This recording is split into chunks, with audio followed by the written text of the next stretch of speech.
আগামীকাল সকাল 11টা থেকে বিকেল দুপুর 3টে পর্যন্ত শুভেন্দু অধিকারীর একটি মিছিল করার কথা রয়েছে।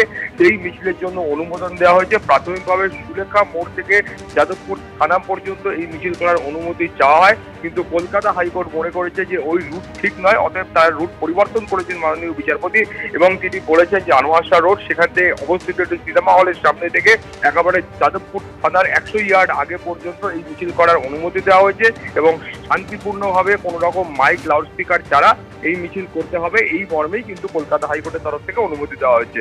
কুসুমিতা। সৌভিক, ধন্যবাদ। যাদবপুর কাণ্ডে আপনারা জানেন, একদিকে সৃজন ভট্টাচার্য, অন্যদিকে দেবাংশু ভট্টাচার্য, একেবারে সোশ্যাল মিডিয়ায় বাকযুদ্ধ চরমে উঠেছে। আর এবার এসএফআই নেতা সৃজন ভট্টাচার্যকে তলব করল পুলিশ। কথা বলবো, আমাদের প্রতিনিধি পার্থপ্রতিম ঘোষ রয়েছেন আমাদের সঙ্গে সরাসরি। পার্থ, কবে ডেকে পাঠানো হয়েছে এসএফআই নেতা সৃজন ভট্টাচার্য?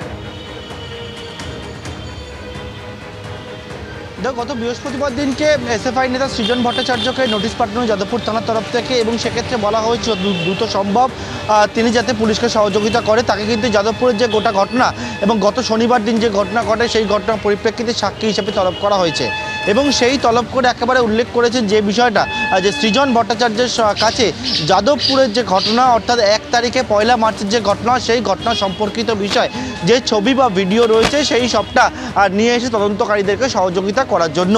তুমি দেখেছো যে গত শনিবার দিন যাদবপুর বিশ্ববিদ্যালয় ক্যাম্পাসের মধ্যে শিক্ষামন্ত্রী ব্রাত্য বসুর গাড়ি যখন বেরোচ্ছিল সেই সময় আটকানোর মতো ঘটনা ঘটে এবং তার পরবর্তীকালে এক ছাত্র আহত অবস্থায় হাসপাতালে ভর্তি রয়েছে। তিনিও একটি অভিযোগ দায়ের করেছিলেন হাইকোর্টের নির্দেশে। সেই অভিযোগের পরিপ্রেক্ষিতে এফআইআর করেছে পুলিশ এবং এই ঘটনায় আরও একাধিক এফআইআর রয়েছে এবং সেই সমস্ত ঘটনার পরিপ্রেক্ষিতে যে এক ব্রাত্য বসুর গাড়ি ওই ছাত্রকে ধাক্কা মারল নাকি একেবারে দেবাংশু ভট্টাচার্য তৃণমূলের আইটি সেলের প্রধান সেও কয়েকটা ফুটেজ সামনে এনে সে দাবি করেছিল যে এই ছাত্রকে ব্রাত্য বসুর গাড়ি ধাক্কা মারেনি এবং এই ঘটনার পরবর্তীকালে একেবারে বাকযুদ্ধ চরমে ওঠে।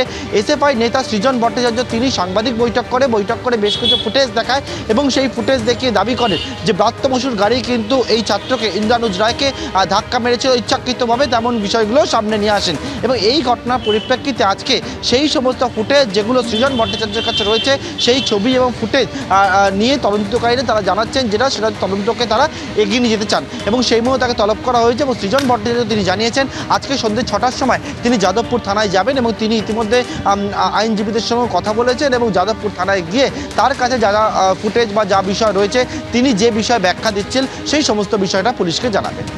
ধন্যবাদ।